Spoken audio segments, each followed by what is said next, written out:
Tarawih, 8 rakat or 20 rakat? How should we react? This is the root cause of the whole debate. It's reported that the Prophet ﷺ prayed Tarawih in the masjid. But after a few days, he ﷺ started praying at home, out of fear that this would become a burdensome obligation upon the ummah. Sometime after the demise of the Prophet ﷺ, Umar radiallahu anhu gathered all the Muslims and ordered them to pray in the masjid.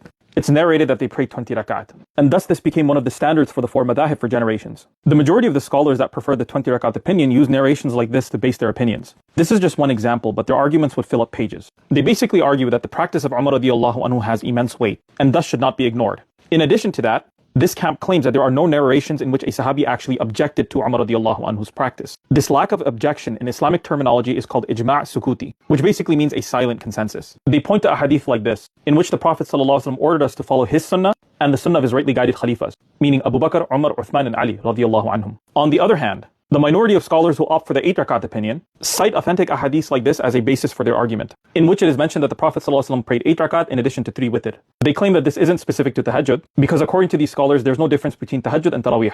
Essentially, they're saying that there's more of an explicit report regarding what the Prophet ﷺ actually prayed, and hence according to them this is closer to the sunnah, even if this contradicts the practice of the majority of the scholars of the ummah. But this is just a tiny sample of their arguments. They have far more arguments besides this as well. Among other things, the differences between the majority and the minority boil down to differences in methodology. One camp prioritizes the authority of Umar radiallahu anhu, the silent consensus of the Sahaba, and continuity of the ummah. The other camp tries to prioritize direct knowledge of the Prophet's practice as much as possible, and believe that priority should be given to explicit texts over silent consensus and continuity. Keep in mind that there are pious and knowledgeable scholars on both sides. But what should you do? The first thing is that unless you're a scholar, you have no business in delving into these debates in detail and attacking each other. Tarawih is an important sunnah, but striving for unity and good character is an obligation. What's often forgotten, that classical scholars from both camps did not consider either one to be an innovator, but rather approach this debate with regards to what is more virtuous and what is less virtuous. Now, there are some scholars who even maintain that a minimum of 2 rakat still counts as tarawih, and that even praying at home will still count, even though the majority of scholars held that the ideal thing to do is to pray 20 rakat in the masjid. But you should prioritize consistency and routine.